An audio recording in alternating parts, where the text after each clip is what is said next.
তো এই যে সরলরেখা আছে, আমরা চেষ্টা করবো এই বাহুটাকে সমান দুটো টুকরে ভাঙার। তাহলে কি করে ভাঙা যায়? যদি আমার কাছে একটা মান দেওয়া থাকতো 5, তো আমি স্কেল দিয়ে মেপে নিতে পারি। 5 এর অর্ধেক 2.5 হয়, তাহলে স্কেল দিয়ে মেপে একটা করলাম। কিন্তু জ্যামিতিতে বলেছে না, স্কেল দিয়ে করা যাবে না, কম্পাস দিয়ে করো। তো কি করবো? আমার একটা চোখের আন্দাজ আছে যে মোটামুটি এইরকম জায়গায় হাফ আসবে, তাই তো? এরকম জায়গায় হাফ আসবে। তো আমি কি করবো? কম্পাসটা এই হাফের থেকে একটু বড় নেবো, এটার থেকে বড় নয়, হাফের থেকে একটু বড় নেবো।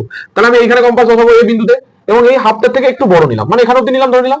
তাহলে আমি যদি এখান অব্দি নিই, তো এইরকম হবে, এইরকম হবে। এই নিয়ে আমি এখানে একবার কাটবো, ঠিক তার বিপরীতে একবার কাটবো, হয়েছে। ঠিক সেম ভাবে ওই মাপটাই থাকবে, মাপটা কিন্তু চেঞ্জ হবে না।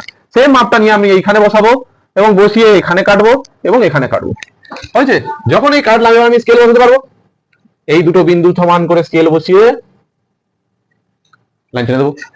তাহলে কি হলো? এই যে বিন্দুতে ছেদ করে দিল, এটা কি হয়ে গেল? এটা সমান দুটো টুকরা ভেঙে গেল। এবং তার সাথে আরেকটা কি হয়ে গেল না, এই লাইনটা হয়ে গেল এ বির উপরে লম্ব। লম্ব কথার অর্থ এটা এর সাথে 90 ডিগ্রি। তার মানে আমি যদি এটার নাম দিই ই আর এফ, হিসাব মতো হয়ে গেল এ বির মধ্যবিন্দু দিয়ে অঙ্কিত লম্ব। বুঝতে পেরেছি? তাহলে কিভাবে একটা বাহুকে দুভাবে টুকরো করবো বুঝে গেছি, জানি, শিখে গেলাম। ঠিক আছে।